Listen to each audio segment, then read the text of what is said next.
Hello student, good morning. मैं गोकुल आज आपके लिए इस वीडियो में लेकर आया हूँ क्लास 9 विज्ञान चैप्टर नंबर 9 चल रहा था, जिसका नाम है बल व गति के नियम। इसका आज हम पार्ट 6 पढ़ने वाले हैं और पार्ट 5 तक हमने कंप्लीट कर लिए हैं। ये है क्रिया और प्रतिक्रिया बल द्वारा उत्पन्न त्वरण। तो इसके बारे में हम इस वीडियो के अंतर्गत पढ़ने वाले हैं। ठीक है, अब इसको ध्यान से देखना है। इसमें आपको ये ध्यान रखना है कि क्रिया और प्रतिक्रिया बल हमेशा समान होते हैं। ध्यान रखना, क्रिया व प्रतिक्रिया बल हमेशा समान होते हैं। जो क्रिया बल होता है और जो प्रतिक्रिया बल होता है वो क्या होता है, हमेशा समान होते हैं। ठीक है, फिर भी ये बल एक समान परिमाण के त्वरण उत्पन्न नहीं कर सकते। अब हमने अभी तक ये जाना कि ये दोनों बल आपस में समान होते हैं, फिर भी यह दोनों बल आपस में समान त्वरण उत्पन्न नहीं कर सकते हैं।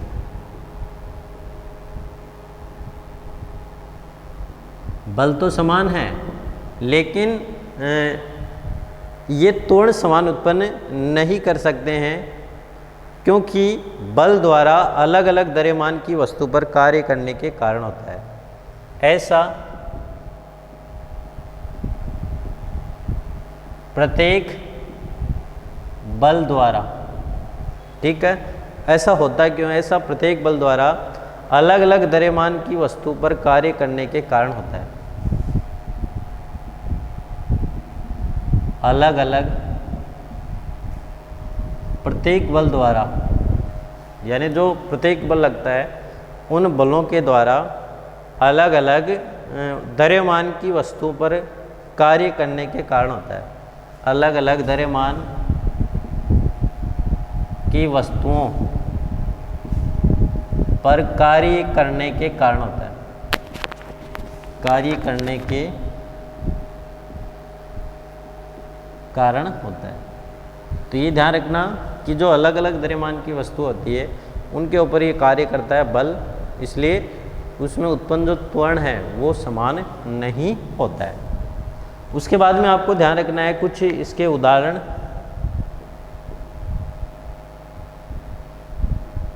उदाहरण देखना है कि जैसे बंदूक से गोली दागना। बंदूक से गोली दागना, तो ये आपको इसमें देखना है। अब ध्यान से देखना, जैसे हमारे पास बंदूक है, अब बंदूक से गोली दागी जाती है, ठीक है। तो बंदूक से गोली दागी जाती है तो बंदूक का द्रव्यमान तो क्या है, अधिक है। जाहिर सी बात है, बंदूक का द्रव्यमान अधिक होगा और उसके अंदर जो गोली होती है, दागी गई गोली, उसका द्रव्यमान क्या है, कम है। तो ये तो हम द्रव्यमान के ऊपर बात करते हैं। अब जैसे ही बंदूक से गोली दागी जाती है, इसके मतलब हम ट्रिगर से उसके ऊपर बल लगाते हैं, तो उसके विपरीत दिशा में एक बल लगता है, जिसके कारण जो हमारा कंधा है वो थोड़ा पीछे की ओर धंसता है या धकेलता है। तो ये होता है ना, ठीक है। अब जब ध्यान से देखना कि जब गोली हमने दागी तो गोली का द्रव्यमान है कम और बंदूक का द्रव्यमान है अधिक। इसी प्रकार गोली से हम ट्रिगर से बल लगाते हैं तो विपरीत दिशा में प्रतिक्रिया बल लगता है। अब गोली का द्रव्यमान क्या है, कम है, और बंदूक का द्रव्यमान क्या है, अधिक है। इसलिए बंदूक का त्वरण जो है वो क्या होगा, बंदूक का त्वरण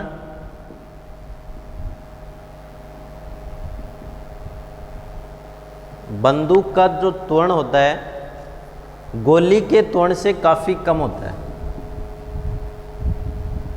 गोले के त्वरण से काफ़ी कम होता है। बंदूक का जो त्वरण होता है वो गोली के त्वरण से काफ़ी कम होता है। अब ध्यान से देखना, बात करते हैं बंदूक की और इधर बात करते हैं गोली की। इसका द्रव्यमान अधिक m अधिक और इसका द्रव्यमान m क्या है, कम है। ठीक है, और हमें पता है P बराबर क्या होता है, m इंटू वी, यही तो होता है। अब जो बंदूक का त्वरण है वो गोली के त्वरण से काफ़ी कम होगा और इसका A कम होगा और इसका A अधिक होगा। ये आपको ध्यान रखना है, इसका त्वरण अधिक कम होगा और गोली का त्वरण अधिक होगा। कैसे होगा, अब देखना इसमें ये P और ये M, तो मैं इसको यदि हम M की बात करें, M समानुपाती P अपॉन V हो गया, ये तो होता है। अब बात करते हैं इसके द्रव्यमान की। ठीक है, और द्रव्यमान M, तो M देखना इसका अधिक है, किसका, बंदूक का द्रव्यमान अधिक है, वेग क्या होगा, कम, और वेग कम होगा, द्रव्यमान अधिक है तो इसका वेग कम होगा।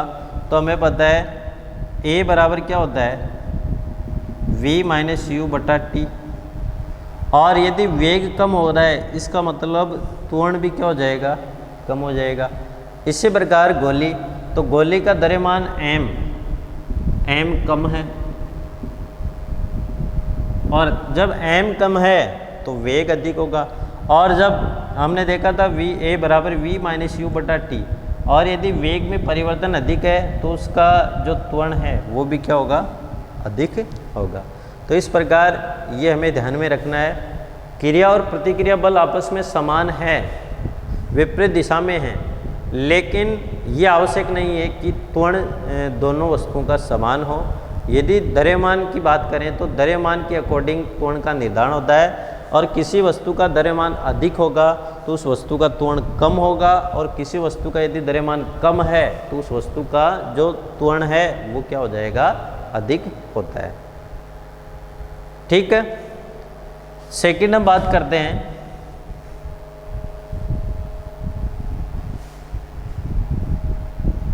अगला हमारा जो पॉइंट रहेगा उसमें सेकंड उदाहरण, जैसे हम नाविक की बात करते हैं। ठीक है, एक नाविक द्वारा नाव से आगे की ओर कूदने की स्थिति में, एक नाविक द्वारा नाव, जो नाविक होता है उसके द्वारा नाव से आगे की ओर कूदने की स्थिति में, नाव से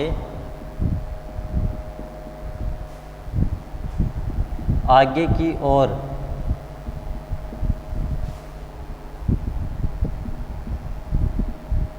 कूदने की स्थिति में, जब नाव से वह आगे की ओर कूदता है, उस आगे की ओर कूदने की स्थिति में नाव पीछे की ओर जाने लगता है, नाव पीछे की ओर जाने लगता है। ठीक है, और जब आगे कूदता है उसके विपरीत दिशा में बल लगता है, और विपरीत दिशा में बल लगेगा तो नाव क्या होगा, पीछे की ओर जाने लगता है। ऐसा नाविक के आगे की ओर कूदने के लिए लगाए गए बल का परिमाण, ऐसा नाविक के आगे की ओर कूदने की स्थिति में लगाए गए बल का परिमाण। ठीक है, तो कूदने की स्थिति में जब आगे की ओर कूदता है तो लगाए गए जो बल का परिमाण होता है परिणाम स्वरूप प्रतिक्रिया बल नाव को पीछे की ओर धकेलता है। परिणाम स्वरूप प्रतिक्रिया बल नाव को पीछे की ओर धकेलता है।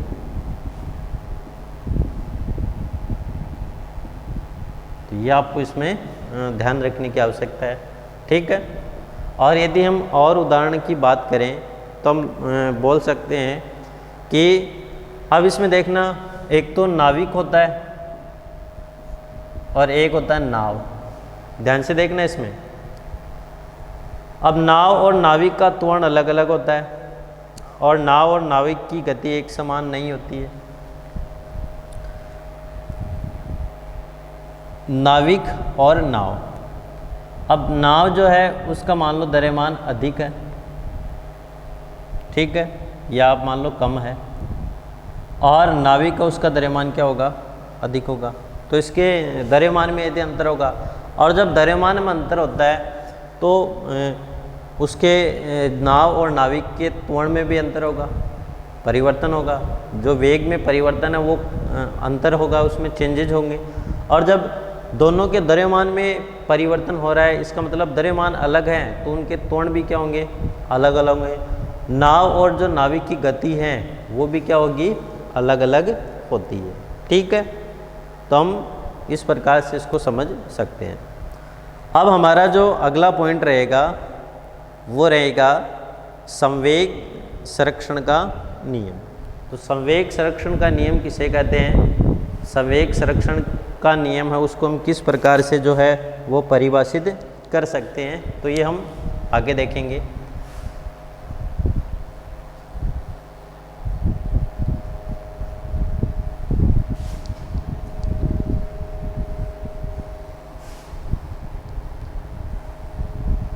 तो अगला हमारा पॉइंट रहेगा संवेग संरक्षण का नियम।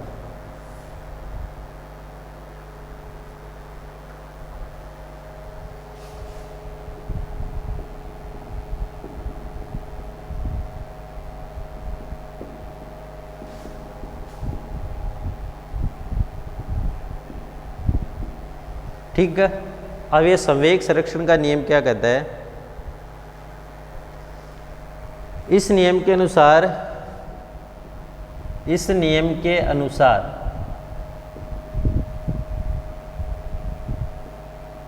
ठीक है, दो वस्तुओं का कुल संवेग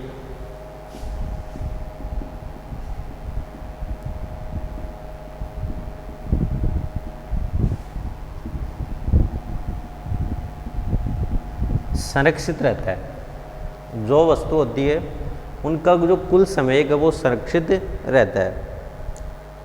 टकराने की प्रक्रिया में संरक्षित रहता है या अपरिवर्तनशील रहता है। संवेग टकराने की प्रक्रिया में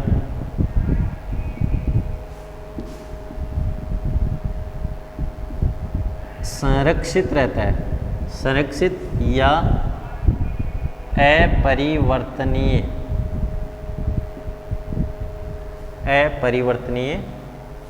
रहता है।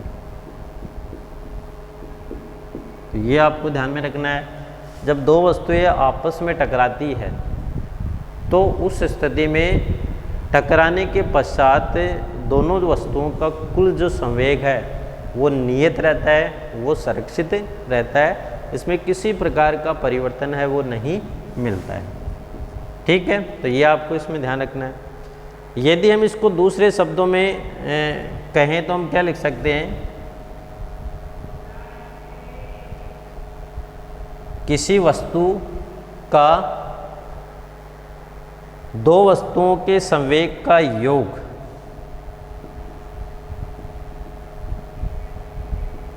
वस्तुओं के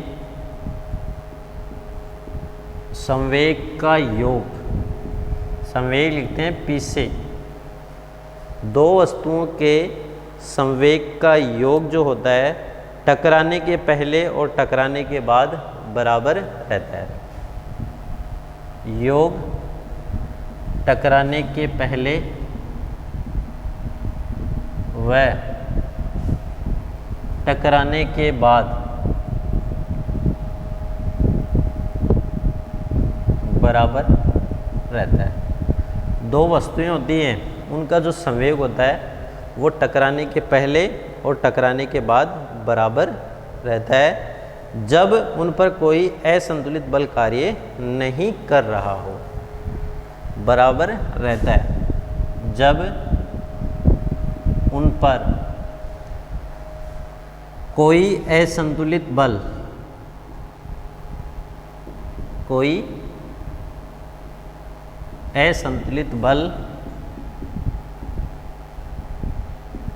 कार्य नहीं कर रहा हो।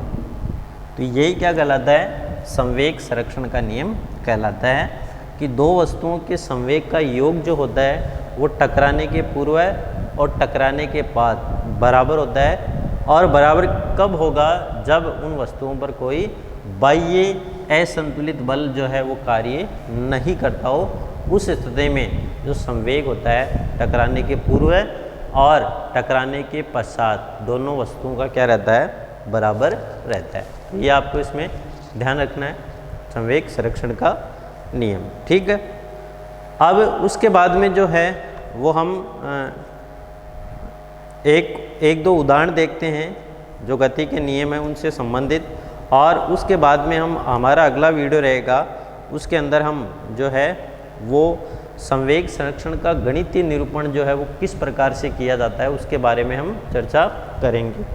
तो हमारा जो अगला एक दो क्वेश्चन है उसको हल करने का प्रयास करते हैं जो गति के नियमों से रिलेटेड हैं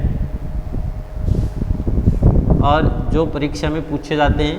तो किस टाइप से जो क्वेश्चन है वो पूछे जाते हैं उसके बारे में हम देखते हैं। जैसे हमारे एग्ज़ाम में क्वेश्चन आता है कि 10 किलोग्राम वाली एक वस्तु पर, क्वेश्चन है 10 किलोग्राम वाली वस्तु पर एक 10 किलोग्राम वाली वस्तु है, उसके ऊपर 5 सेकंड के लिए एक नियत बल लगाया जाता है। 5 सेकंड के लिए एक नियत बल लगाया जाता है। ठीक है। 5 सेकंड के लिए एक नियत बल लगाया जाता है।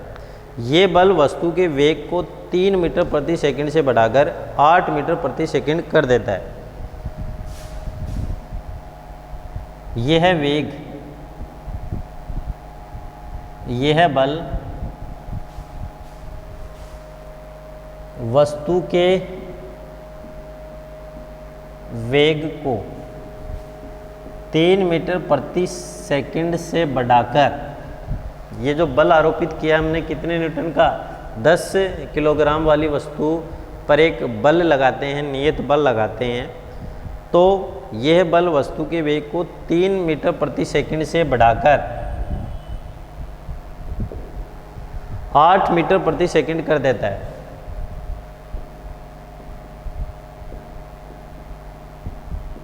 ठीक है। तो लगाए गए बल की मात्रा ज्ञात कीजिए। तो लगाए गए बल की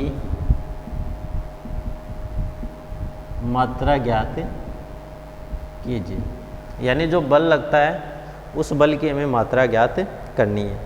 यदि इस बल को वस्तु पर 15 सेकंड के लिए लगाया जाए, अगला इसमें, यदि इस बल को वस्तु पर 15 सेकंड के लिए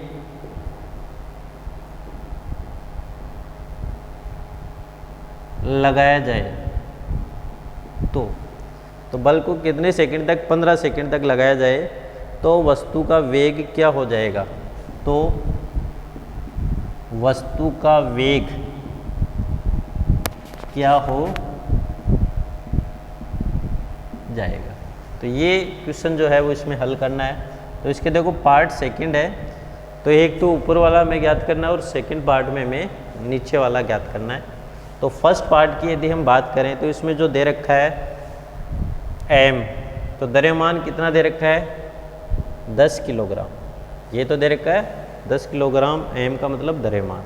ठीक है, वस्तु का प्रारंभिक वेग कितना है u, कितना है 3 मीटर प्रति सेकेंड, यही तो है।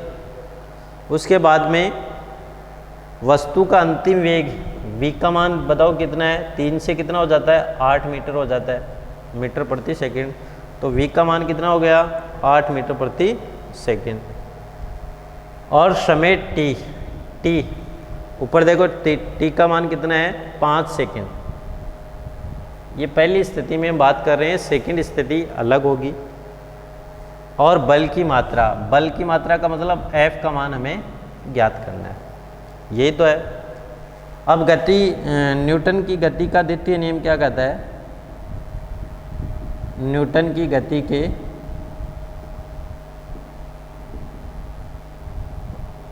द्वितीय नियम से अब क्या होता है F बराबर ma, यही तो होता है।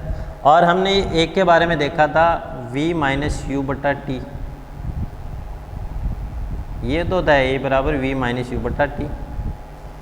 तो F बराबर हम क्या लिख सकते हैं m v माइनस यू बटा टी।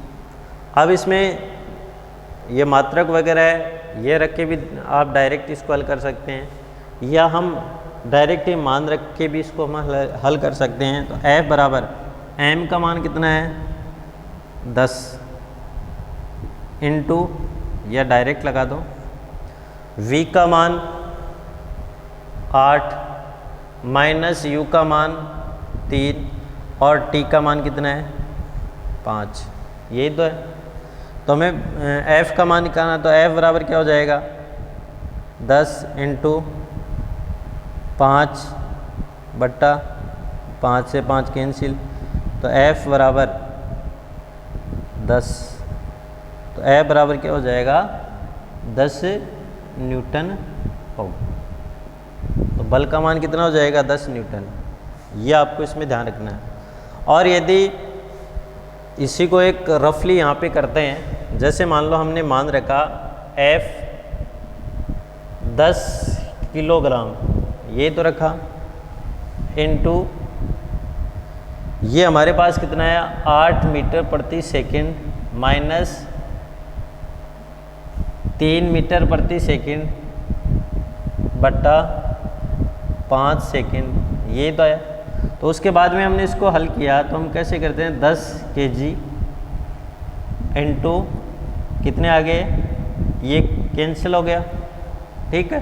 तो आगे क्या जाएगा 8, ये 5 से 5, ये यहाँ से गए तो 5 से 5 हो गया, तो ऊपर कितना आ गया मीटर प्रति सेकंड, और नीचे क्या बच गया सेकंड, ये तो बचा, बाकी तो हमने कैंसिल कर दिए मान। तो F बराबर क्या हो जाएगा 10 किलोग्राम मीटर प्रति सेकंड, और ये बट्टे में इसको ये नीचे आएगा, क्या होगा सेकंड स्क्वायर। और हमने पहले पढ़ा था कि जो बल है, बल का मात्रा क्या होता है किलोग्राम मीटर प्रति सेकंड स्क्वायर, और ये किसके बराबर होता है न्यूटन के बराबर होता है।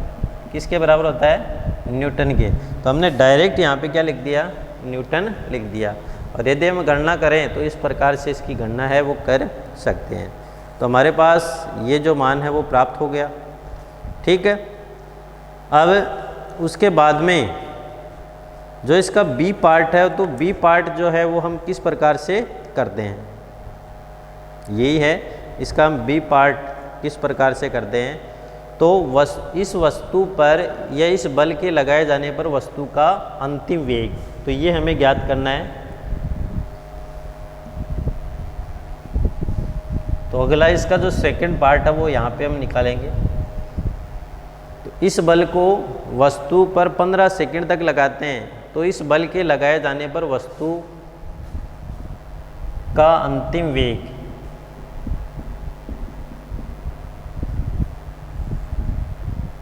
इस बल को वस्तु पर लगाए जाने की स्थिति में वस्तु का वेग, ये हमें ज्ञात करना है। सेकंड स्थिति में हमें वेग की गणना करनी है और ये हमारा वेग कौन सा होगा, अंतिम वेग होगा। तो अब यदि F बराबर हमने क्या है 10 न्यूटन, ये तो हमें प्राप्त हुआ, बल का मान कितना प्राप्त हुआ 10 न्यूटन। इसी प्रकार U 3 मीटर प्रति सेकंड, 3 मीटर प्रति सेकंड है और हमें मान किसका निकालना है, v का मान हमें ज्ञात करना है और समय का मान दे रखा है। तो t का मान कितना, अभी वस्तु का 15 सेकंड तक लगाते हैं तो t कितना हो गया 15 सेकंड और v का मान हमें ज्ञात करना है। तो वही हमें फॉर्मूला लगाना है गति के द्वितीय समीकरण से। अब गति का द्वितीय समीकरण क्या कहता है, F बराबर m a, या हम लिख सकते हैं F बराबर m v माइनस यू बटा टी, लिख सकते हैं। तो F का मान हमारे पास दे रखा है, तो 10 बराबर m, तो m का मान हमारे पास कितना था 10 था। देखना इधर m का मान कितना है 10, F का मान भी कितना है 10 है। और v, तो v को यदि हम इसका मान निकालें तो इसको मान लो अक्ष मान सकते हैं, तो या डायरेक्ट भी हम मान सकते हैं। तो हम क्या मान सकते हैं, v या अक्ष मान लो, कैसे भी कर लो। v माइनस u का मान कितना है 3 और t का मान कितना है 15, यही तो है। अब हम इसको वज्र रूप में लिखे तो हम कैसे लिख सकते हैं 150, या हम लिख सकते हैं 10 गुणा 15, ये लिख सकते हैं, बराबर 10 v